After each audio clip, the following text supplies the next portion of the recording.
Same story, same writer, same Justice Department investigation. Read it on PBS and you'll be told she, quote, successfully sued the president for sexual abuse and defamation.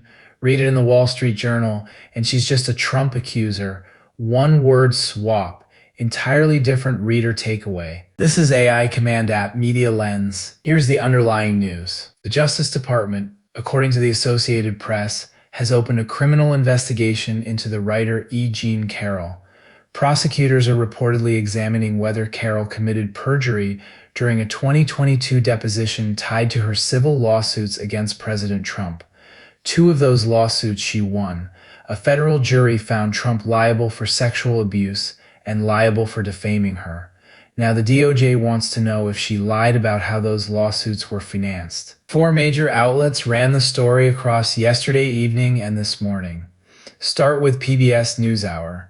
Their headline reads, quote, Justice Department opens investigation into E. Jean Carroll, who successfully sued Trump for sexual abuse and defamation. Notice what PBS does there. They identify Carroll not by her relationship to Trump, but by her legal record against him. The description goes further. PBS calls it the latest in a series of investigations the Trump administration Justice Department has opened into perceived adversaries of the president. That's a pattern frame. Now jump to the Wall Street Journal.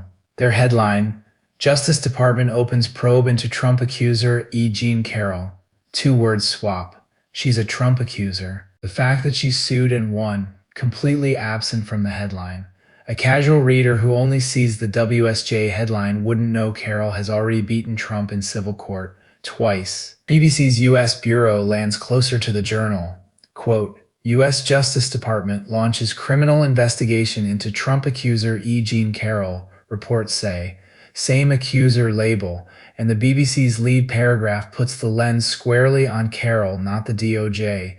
They write, quote, the case centers on whether the former columnist lied about the funding she received for her civil lawsuit, Carroll under the microscope. And the Guardian U.S. Justice Department reportedly opens criminal inquiry into Trump accuser E. Jean Carroll. Again, accuser, but the description echoes PBS more than WSJ.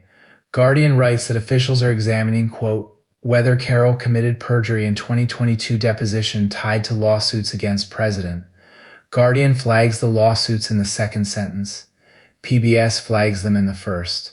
The Journal doesn't flag them at all. So what does this editorial choice do to a casual reader's perception? It changes the entire emotional register of the story. If Carroll is labeled someone who successfully sued the president, she reads as a credible plaintiff facing apparent retaliation. If she's labeled Trump's accuser, she reads as an unproven claimant under federal scrutiny. Same person, same legal record.